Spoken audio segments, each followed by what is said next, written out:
This episode of Sundays with Cate is sponsored by Payoff.com. You've tried balance transfers and budgeting, but high interest rates and unrelenting bill cycles make it impossible to get out of credit card debt on your own. Instead of another new saving technique, you need a clear path out of debt, and that's what a payoff loan can do. A payoff loan is a personal loan backed by member-centric credit unions designed to help you pay off your credit cards. With rates as low as 5.99% and loan amounts up to $35,000 with no hidden fees and personal customer service support from Payoff to help you reach your financial goals. Some of the benefits of a payoff loan may also include potential credit score boost, one monthly payment, and savings from lower interest rates. Go to payoff.com/sundayswithkate to learn more. Checking loan rates won't affect your credit score. Try something new. Pay off your credit card debt with Payoff.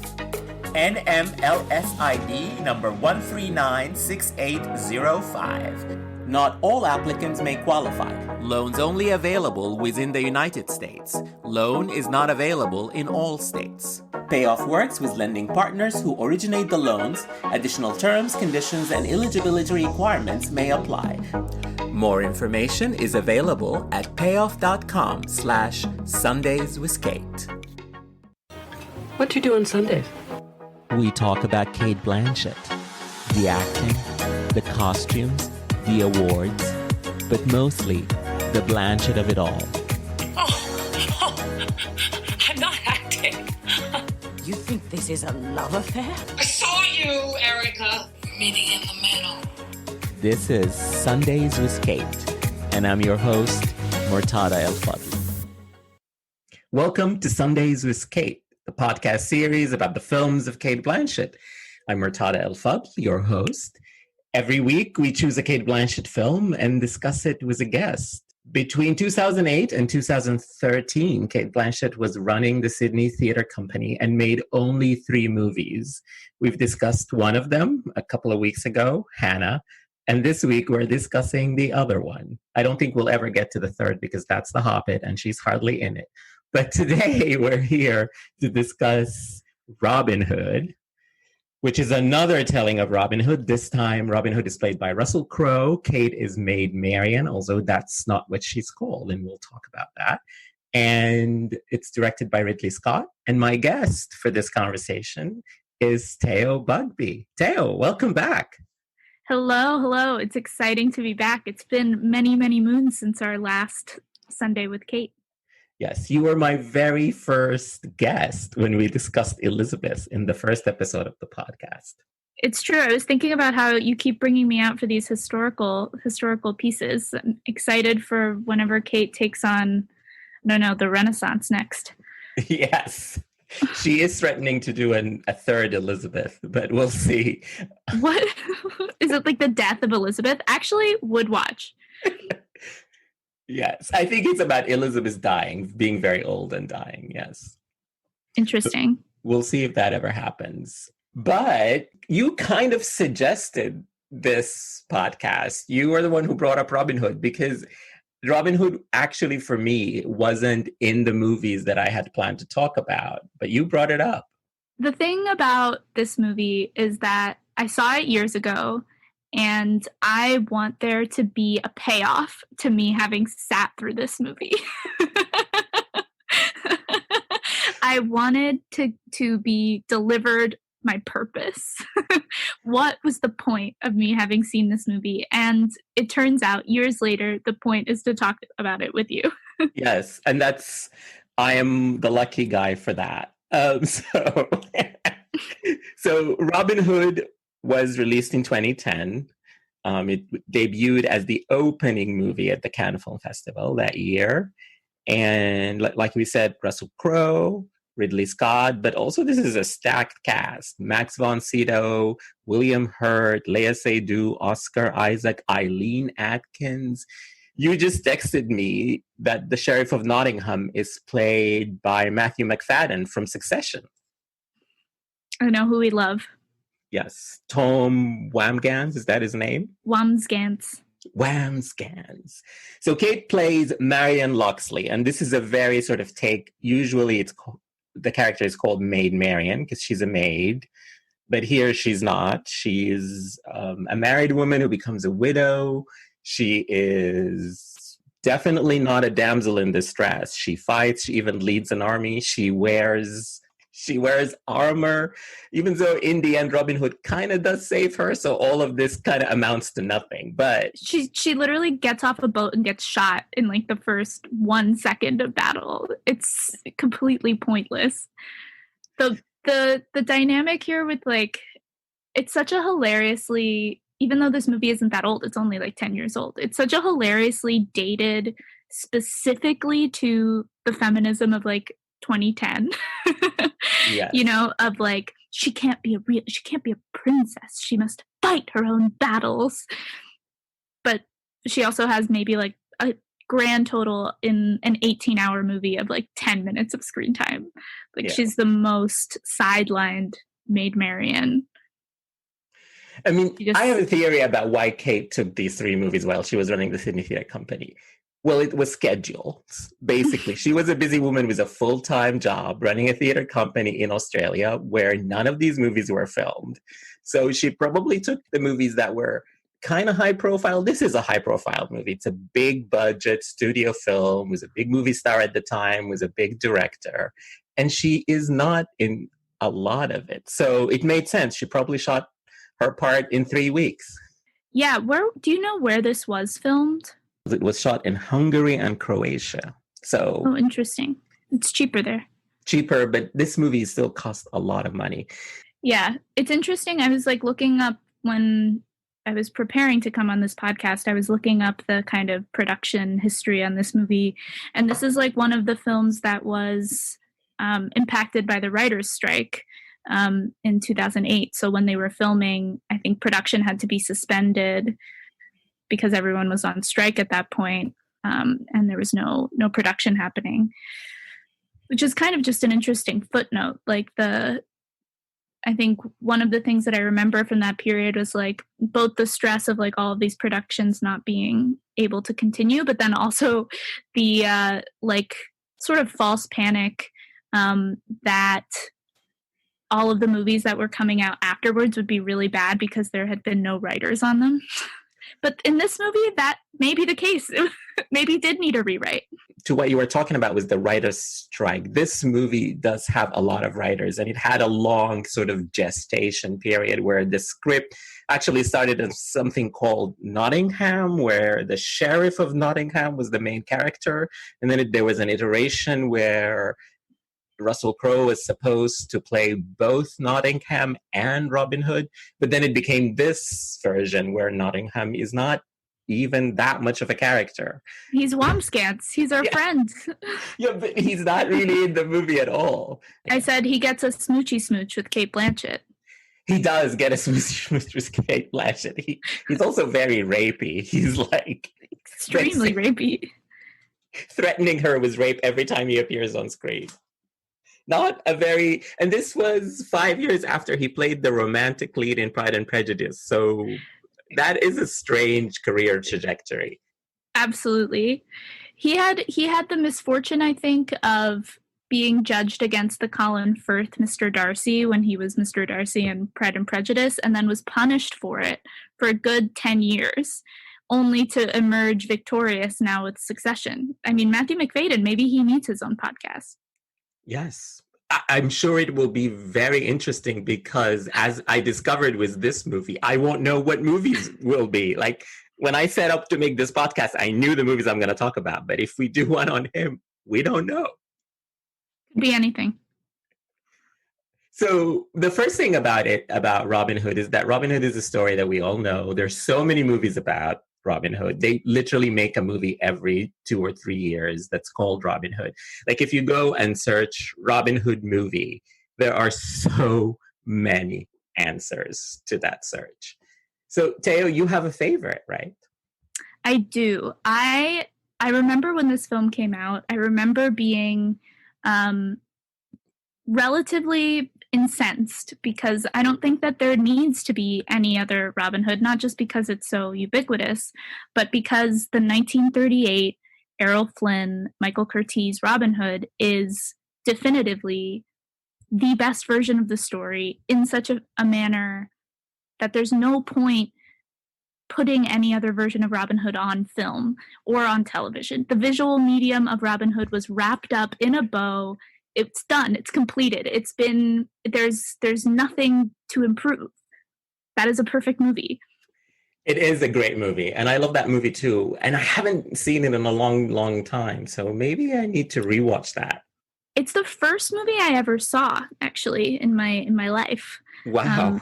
So that it's such a good movie is also like that. It holds up so well. Really speaks to my taste as a 2-year-old. But I think is just a phenomenal. It's a phenomenal use of cinema as an artistic medium. I mean, in that period of Hollywood filmmaking, I feel like it's underplayed because the movies are so pleasurable to watch, but it's underplayed how experimental the style of filmmaking was then. I mean, that's one of the earliest color films using Technicolor. And I think Technicolor had only existed, like three color Technicolor had only existed for like 3 or 4 years at that point. And you have this just magnificent, lush, beautiful film that is using color in such exciting ways that is completely bananas from like a stunts perspective. I mean, one of my favorite stories of that film is that the way that they shot all of the scenes of anyone being shot with an arrow was that they just had the world's best archer come, and they would ask the stuntmen to get paid like an extra $50 basically to wear like a balsa wood vest under their costumes, and then they would just get this guy to shoot them. Wow. And that was it. That's an incredible film. That's the entire, like, there's nothing that you're going to do in this era of Hollywood filmmaking that will compete with the ingenuity and like genuine daring of that period of Hollywood. It's just like, it's spectacular. It's a spectacular film. Great score, great acting, like career-defining performance from Errol Flynn, sort of a career-defining performance from a very, very young Olivia de Havilland. Like, it's fantastic. I agree. It's great. I love it too. Or what I remember that I loved it when I saw it. I have also fond memories of the Kevin Costner Robin Hood. Robin Hood, Prince of Thieves. You know, I've never seen it. I'm that loyal to the other one. I've seen that when I was really young and I didn't know much about movies, and it was very exciting to see it. And, you know, because it's a big spectacle, and Kevin Costner looked good, and he had the very famous butt scene in that. Although that's not what I was excited about. I was just excited about the movie itself and about seeing a Robin Hood story. His accent is terrible, but he's a charismatic movie star. I haven't seen that, nor have I seen the Cary Elwes one, like the parody of the Kevin Costner one. Men in Tights. Men in Tights. I haven't seen it. I've seen the Disney cartoon one. It's okay. It's not as good. Some people are really horny for that fox for some reason, which I don't really understand. That's a whole other corner of the internet. Yeah, I don't understand it too. And then there is one that was made just last year, which nobody saw, with Really? Taron Egerton. Yes. Yeah, Terrible casting. Totally, I agree. Nobody saw that, so we don't need to even mention it. So let's talk about this version. So I think what Ridley Scott and the 17,000 writers who were employed to write this movie were trying to do is give us a sort of realistic Robin Hood while also telling his origin story. People are always trying to tell an origin story, but hate it. Yes, agreed. But what they did here is like, oh, let's give it historical context and let's try and find out who this person is. And there was an interesting nugget in the movie that I really enjoyed, which is I thought in making Prince John, who becomes King John within the story, played by Oscar Isaac, the main antagonist of Robin Hood, making him so untalented and that his only talent is the fact that he was born into his role, and then making, you know, Robin Hood salt of the earth, somebody who just like rose through the rank and became a soldier and has honor and all of that. I thought, oh, that's a good sort of protagonist versus antagonist. But then the movie just decides 3/4 into its story to give Robin Hood another backstory, and he's exceptional from an exceptional family, and he's a long stride, whatever that means. And it completely sort of, what I liked about the movie completely crumbles in 2 minutes. Yeah, it's interesting, like the politics of the Robin Hood myth. And I actually did, for this podcast, like try to get into some of like what the history is that it's trying to sort of depict, because I do think that, yes, the purpose of it, I suppose, is to have some kind of historical pretense, but I do think that it's a pretty jumbled history, and so it's a really odd in a lot of ways from that perspective, and I don't really think it's successful historically, let alone from an entertainment perspective, at which it's a complete and abject failure. But speaking to just like the politics of it, that in itself has an interesting history within like the Robin Hood myth, where this version of the story is a lot less focused on the rob from the rich to steal, give to the poor, and is instead like way more invested in kind of the battle history of Richard, John, and like the sort of feudal system in a way. And so like that whole history of like, or not history, but that whole story of Robin being first a yeoman and then he's got his own lineage and whatever is itself like a very odd read of, I mean, in a way, like it's the thing that seemingly would matter the most in the 12th century when this is supposed to take place, but it's completely uninteresting from a 21st century perspective. There are some interesting things in that it makes sort of the story of how you get the grain and how you get food, and why the young men or the young boys of the village have left. They were forced basically out by the economics that were not sustainable for them in the village. And so it is interesting. There are interesting things, like all the nuggets are interesting for an interesting movie and an interesting retelling of this, but somehow it just fizzles and they don't really do anything with it.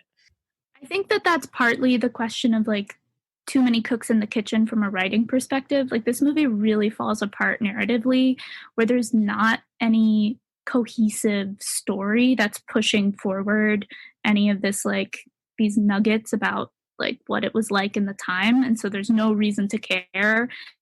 There's not really like the kind of arc that draws you from moment to moment.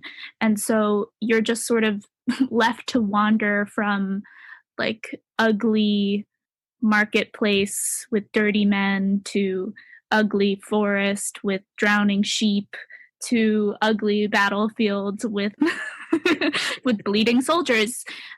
It's a very colorless world, so visually there's not a lot driving you, and then narratively there's not a lot driving your interest, and the movie is 2.5 hours long, so it's very dull. Like that's the primary word I would use to describe this movie. It's a phenomenally dull movie in a way that almost makes it funny to watch, where it's like it's trying to be dull. Its purpose is dullness. I would say I watched this movie over 3 or 4 days, so maybe that's the way to watch it. Watch 45 minutes or 40 minutes and then pause and come back the next day. It will be less dull. But I agree that it is just narratively not that interesting, and it also very brown. Everybody's wearing brown all the time, and there is nothing that pops on screen. Like even Kate, like I think they should have left her blonde hair, so that could have been a different color instead of giving her a long dull brown wig. So even that we're deprived of. Yeah, I think the color question is really interesting. Partly because it's such a huge contrast to that 1938 version, which is just like the greenest greens and the reddest reds and just like the most lush, beautiful color, where this movie, as you said, is very brown and gray. I like fell down a rabbit hole when sort of doing the research to talk about this, where I was looking up the dyes, like historically, like what kind of dyes would have been used then. Is it like accurate from a period perspective to say they're all peasants and so therefore they all would be dressed in browns and grays? And no, that's not true. especially when you consider that this movie is depicting a pretty broad class spectrum. And also that is something that the 1938 film does do really well. The people who wear the most color are the people who are the wealthiest and like most entrenched in the nobility. And it's one way that you signify, you know, what is happening from a class perspective in that film. But that's totally gone from this. So there's no differentiation from, you know, what Marion, a mid-level noblewoman, looks like in comparison with, you know, Oscar Isaac and Léa Seydoux, who are the ultimate royalty within this world, let alone them in comparison with the peasants. I mean, maybe you have a difference of material. Like the materials that they wear look different. Like they're maybe wearing linens and hemp as opposed to silks. But visually, it's like you really have to be looking for what's differentiating these people from each other, because they're all clad in these like very, very neutral tones, which is boring to watch. I mean, it's like visually dull. Léa Seydoux does get to wear white a couple of times. So that's the only sort of visual difference that I remember from this movie. It's true. She gets to have the blonde hair that you wanted for Cate too. Yes. But let's talk about Cate a little bit, because this is a Cate Blanchett podcast. So we talked about she's not Maid Marian, she's Marion Loxley. And she appears immediately at the beginning of the movie in the prologue. And sort of the introduction is to show us that she is somebody who's in control of this manor, in charge of the house and the farm and the field, while her husband is fighting with Richard the Lionheart in the Crusades in the Middle East. And the movie, her story in that introduction sort of doesn't belly the story that she's given, because in the end, the main thrust of the narrative for that character is that she is in a sort of mismatched romantic comedy with Robin Hood, because he comes back after he sort of pretends to be her husband, but he comes back, he delivers her husband's sword back to her and to the dad.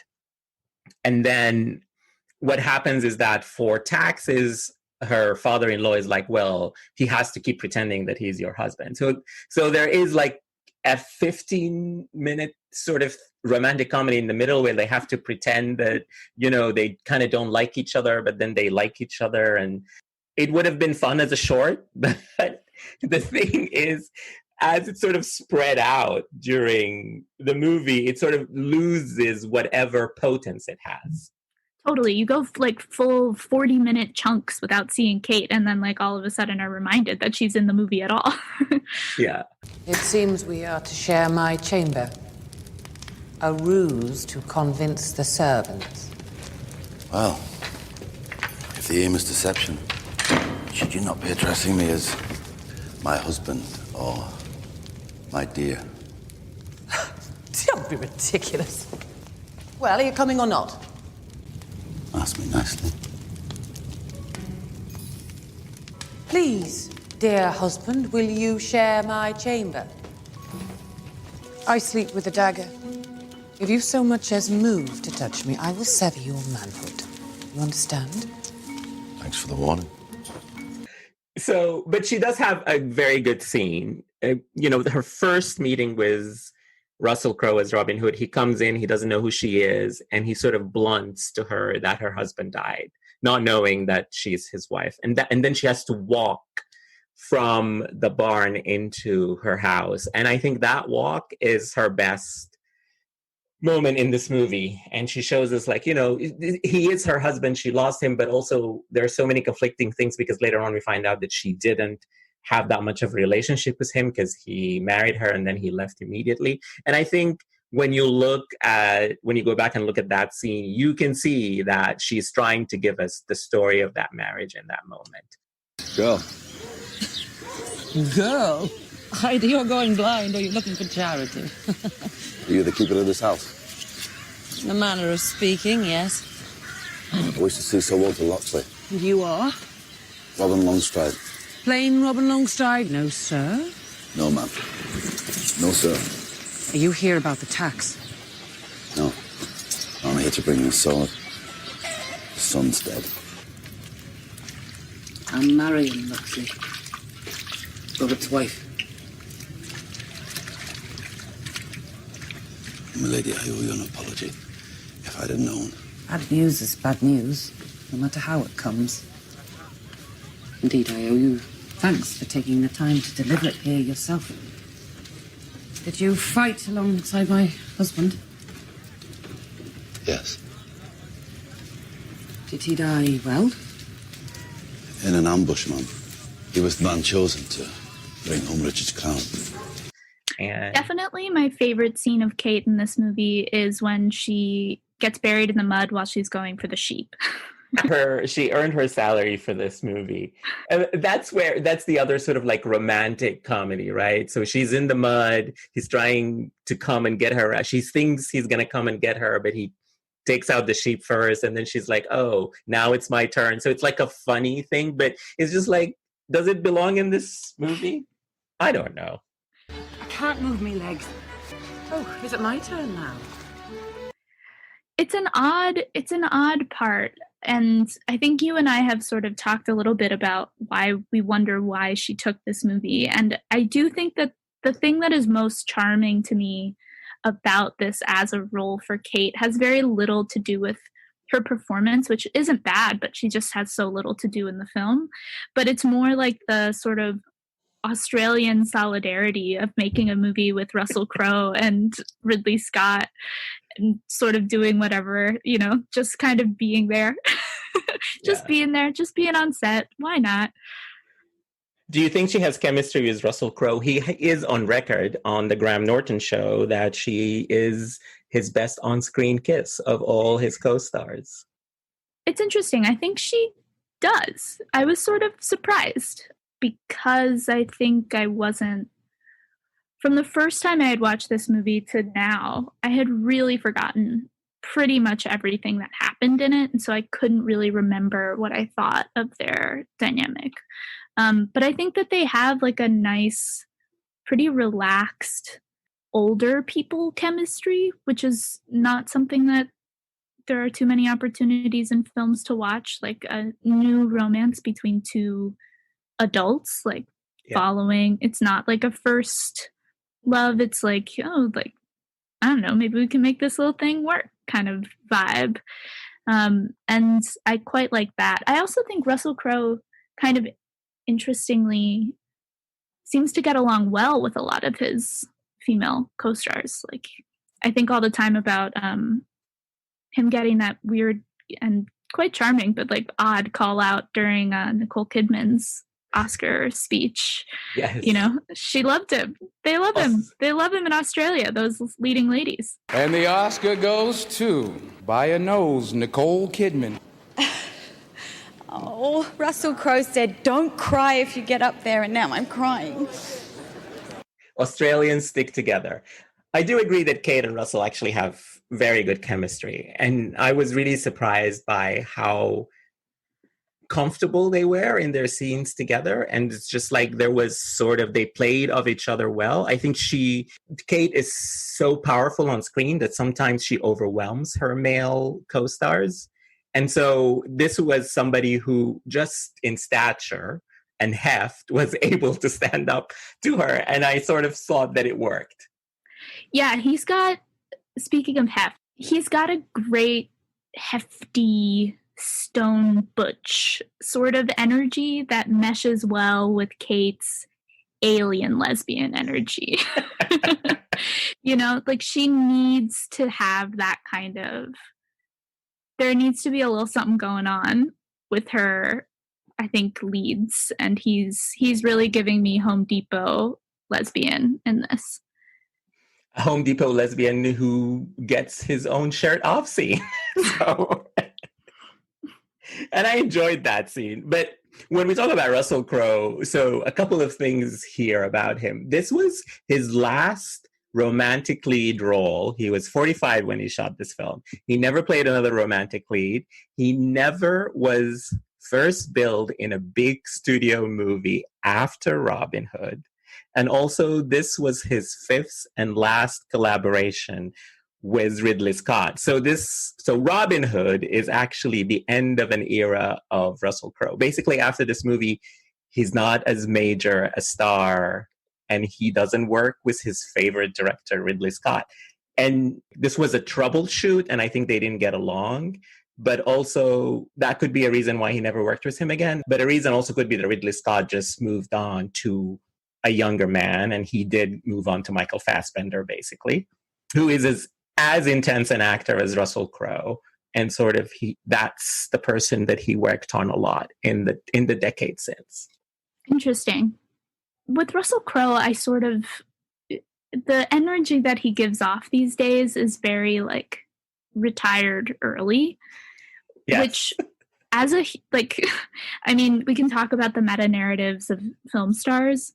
As a person, retiring early seems like if you can do it, why not?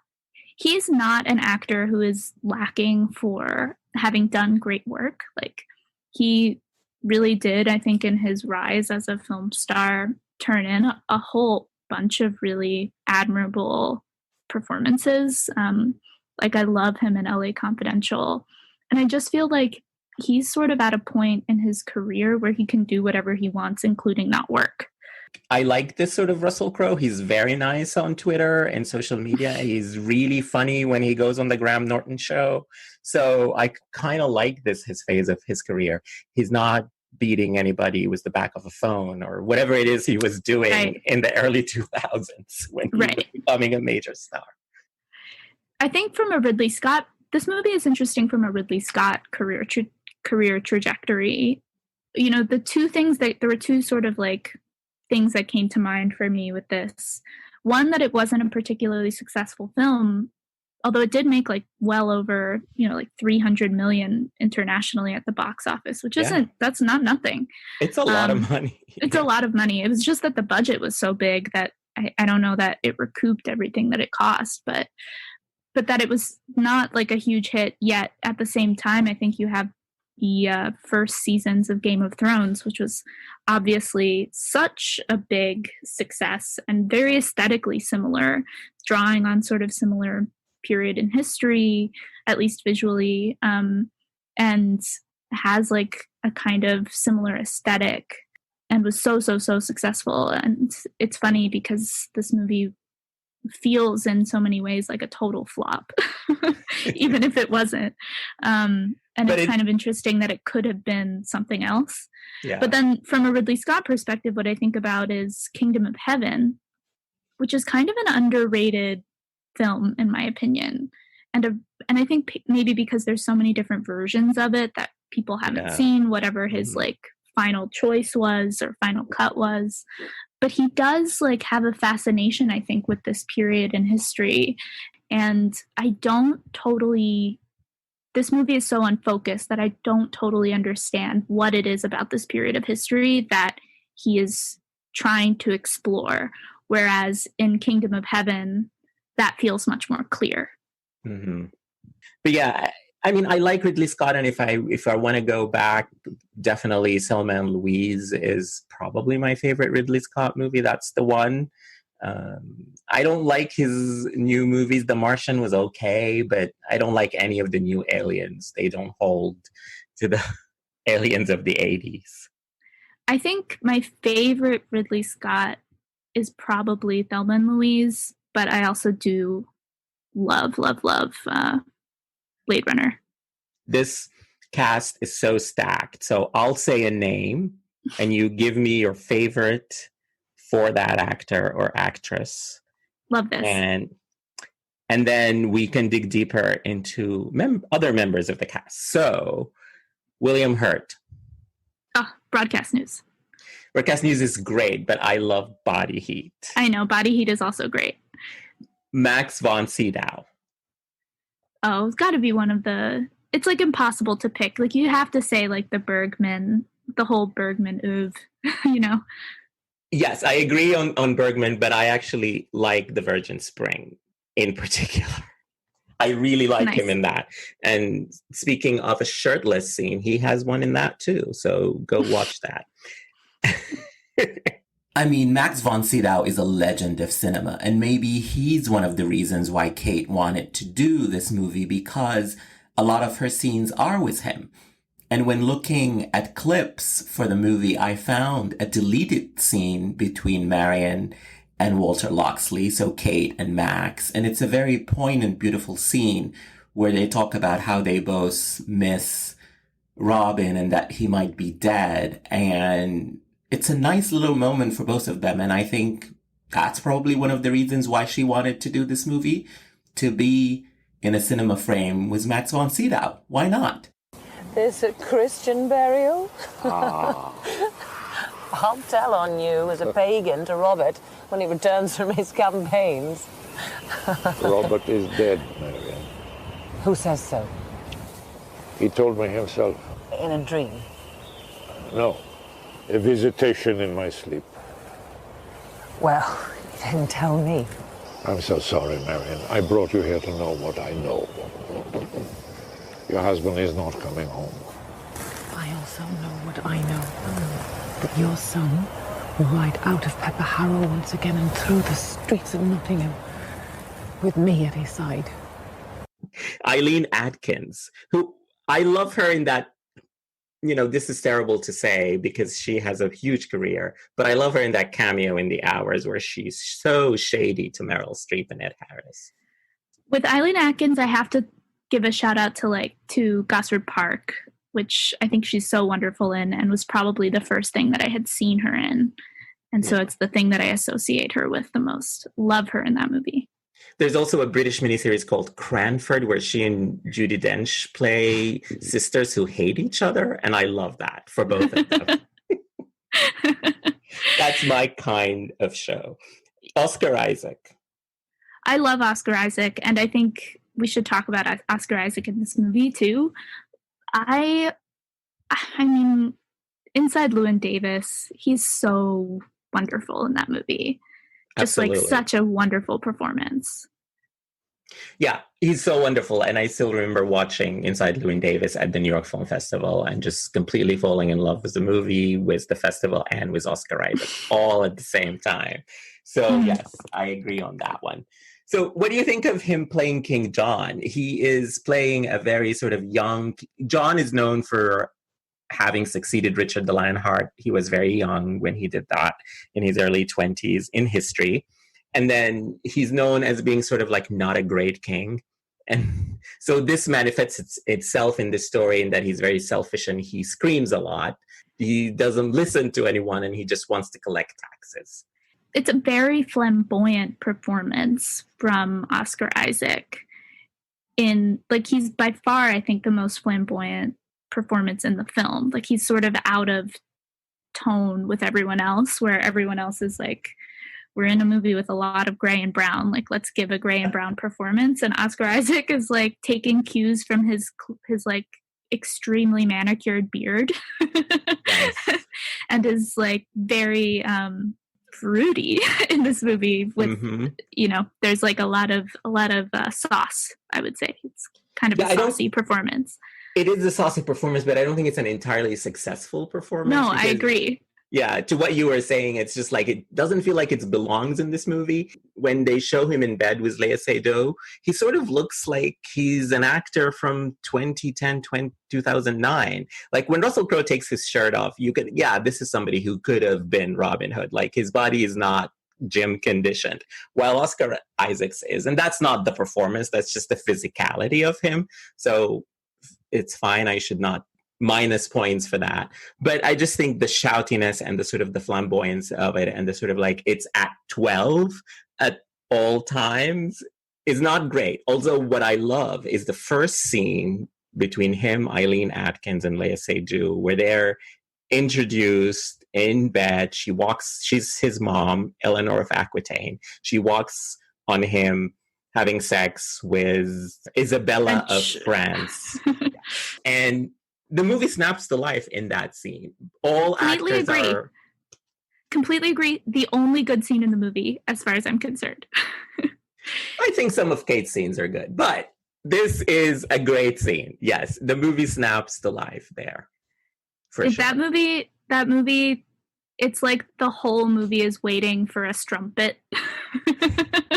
It needs the energy of strumpetry to enliven proceedings. But yeah, I agree. That scene has a lot more vim than the rest of the film. Hélas, c'est fini. Yes, I know, but it's my mother. That's enough. The purpose of my being in this room is to save the realm. Her uncle is the bloody king of France. C'est vrai. Take up your lawful wife and save England. My lawful wife is as barren as a brick. Is that truly the wife you want for me? You, who honored your husband with 8 children, so that even now, when death has taken the rest, you have a king and the runt of the litter to call you mother. Richard de Lionheart is 40 years old, if not more. And no babies. I am a queen in the making. Yes. Yes. You see, she is my Eleanor. Yeah, it's a good scene, and all of them are playing it to the hilt. I actually wanted to know a little bit more about Isabella of France, because she's so in that scene, she's just like, she stands up to Eleanor of Aquitaine and she's like, I'm a queen in the making, and Richard doesn't have kids. And you would think that, she's playing somebody who's, I think, a petulant teenager, but she has, stature to stand up to Eleanor of Aquitaine. And I love that in that performance. What do you think of Léa Seydoux? She has 2 scenes in this movie. I mean, she is like a personal favorite actor of mine, and part of, I think, the reason I saw this movie in the first place was as like a 2-year look back once Léa Seydoux had become kind of a star in her own right. I was like, okay, she's in this weird movie, like, let's go ahead and watch it. She does have like probably a combined total of like 10 lines in the entire movie, but she looks amazing and does bring like energy to the screen in kind of a fun way.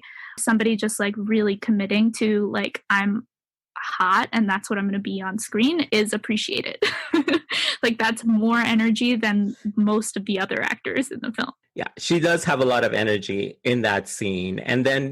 But she has a scene where Eleanor sort of convinces her to try and change John's mind about taxes. Oh, yeah. Which is, the taxes plot is important, I know, but it's just not so boring. Unnecessary.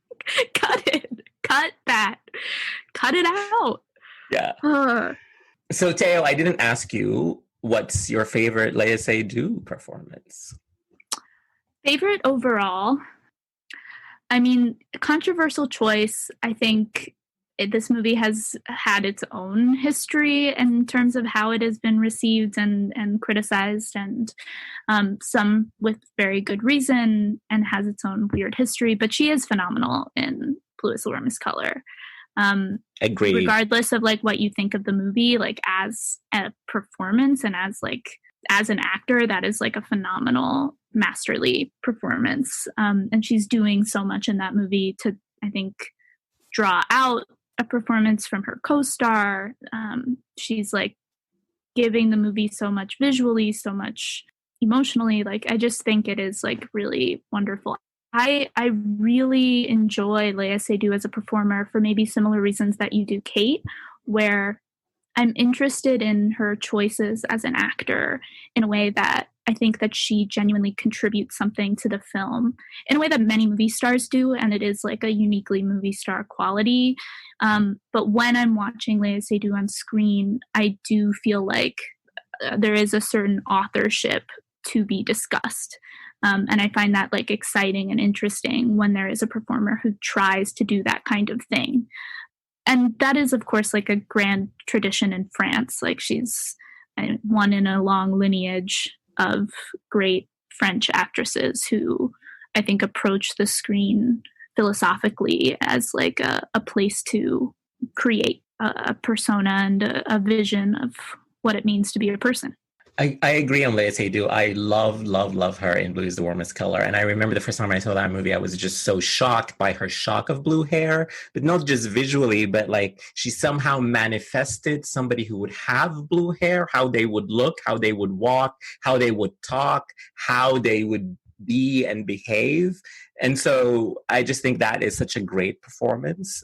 It's a whole sort of visual thing that just, I still remember the way that she walks and the way that she sort of moves in the screen. And I was just like, oh, I've never seen somebody move like that. So it's a very memorable performance that really stuck in my mind. It's true. I do want to give a shout out though to the movies that she made in between that film and this one, Robin Hood, because she had several, starring roles in French and other European productions. In particular, Farewell, My Queen and Sister, I think, are just two really, really wonderful performances that were like really exciting when you consider sort of, that a year before, 2 years before, she was this nothing role in Robin Hood and was like just playing kind of the hot girl from France, I mean, yeah. God bless, we love those roles. So which movies are you thinking of? Yeah, so I'm thinking of Farewell, My Queen, which is a Benoit Jacot movie, and Sister, which is an Ursula Meyer film. She's a Swiss director. But just two really wonderful, very emotionally present, huge presence on screen performances from somebody who just a couple years ago had been the Strumpet. Yeah.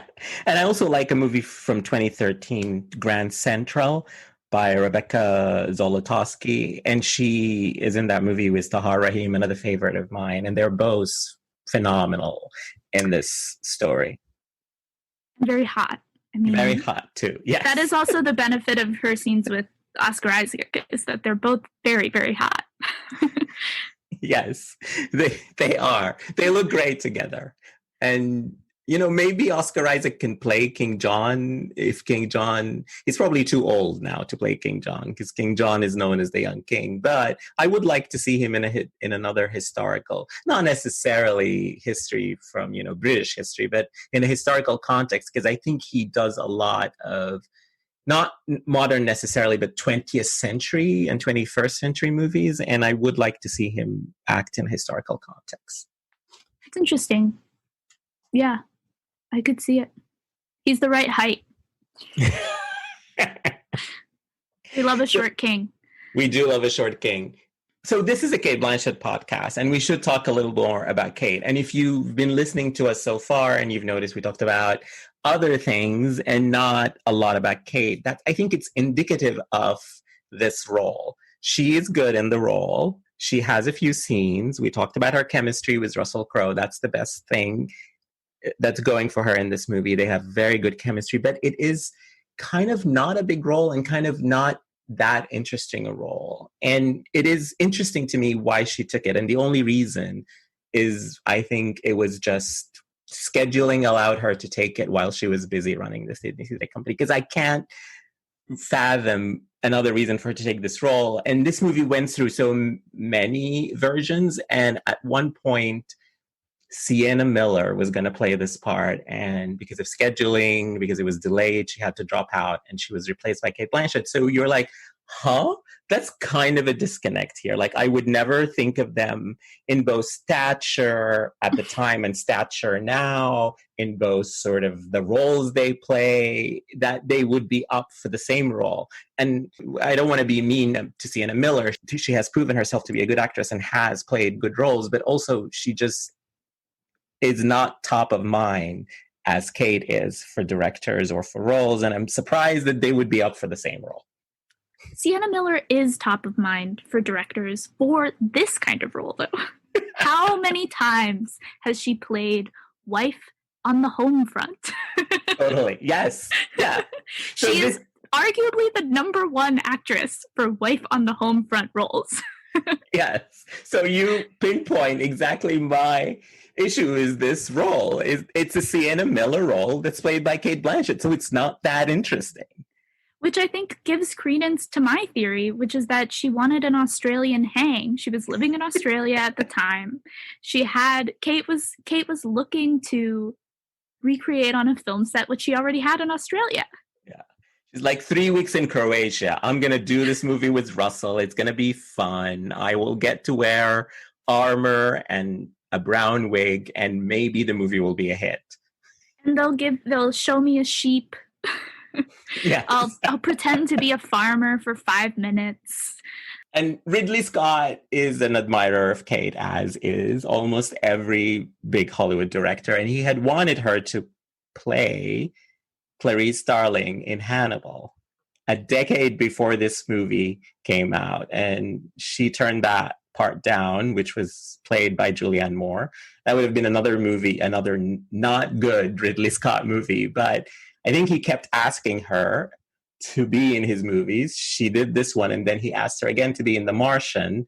She turned that down too, and that role went to Jessica Chastain. And that's, again, another sort of like, she is the commander of the ship in The Martian, but it's also a supporting role to Matt Damon. So we can understand why she turned Ridley again. Interesting. I wonder if she would have been good as the Matt Damon in The Martian. I mean, my number one choice for all roles in space is Vera Farmiga. Yes. But I think Cate would bring a similar quality that would make her my second choice for all roles in space. Should go first to Vera Farmiga. If you can't get her, Cate Blanchett. So why Vera? Why do you think Vera would be great in space? Just think about her face in space. You know? Yeah. It's a lot of exactly. It's a lot of intensity in a big void, I just feel like Vera would nail it. Vera could have been Gravity. Vera could have been The Martian. But if you couldn't get Vera, Cate is right there. If you were worried about like the international box office, Cate would have been a solid second choice. So our advice to Ridley Scott, the next time you have a movie where you are thinking of casting Russell Crowe or Michael Fassbender or Matt Damon or Mark Wahlberg or all these men he's always casting in the lead roles in his movie, think of Cate or Vera Farmiga, and the movie would be so much better. I mean, this movie would have been interesting if Cate played Robin Hood and Russell Crowe played Marion Loxley. Wow. I mean, they do both wind up in the sheep mud. Yes. What's the difference?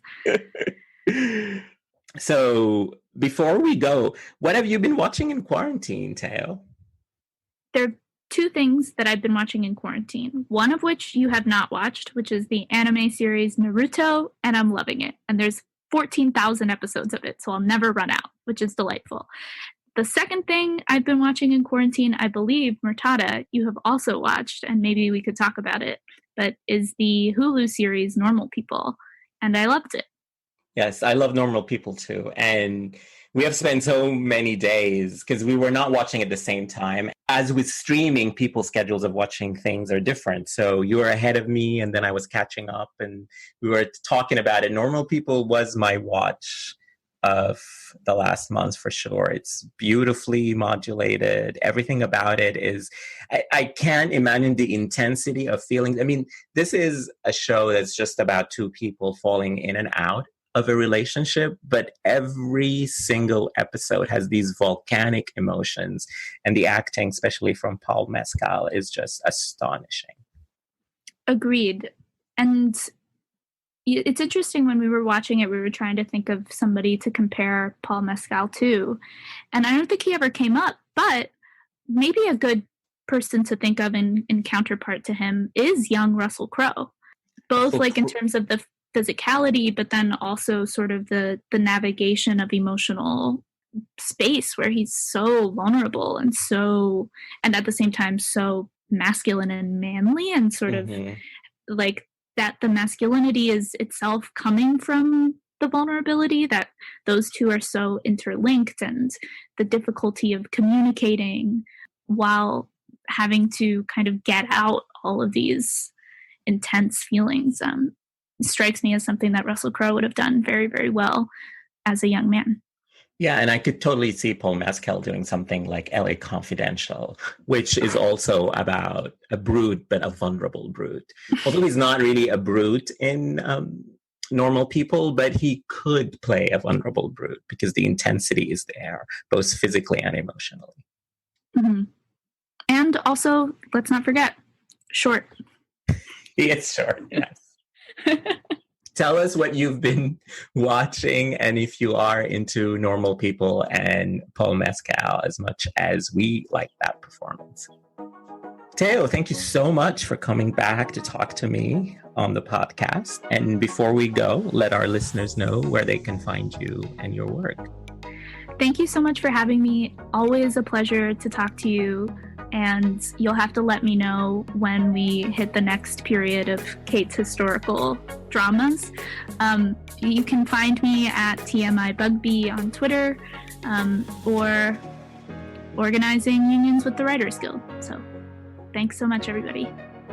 And you can find me on Twitter at ME_Saz and follow the podcast on Twitter and Instagram at Sundays with Cate.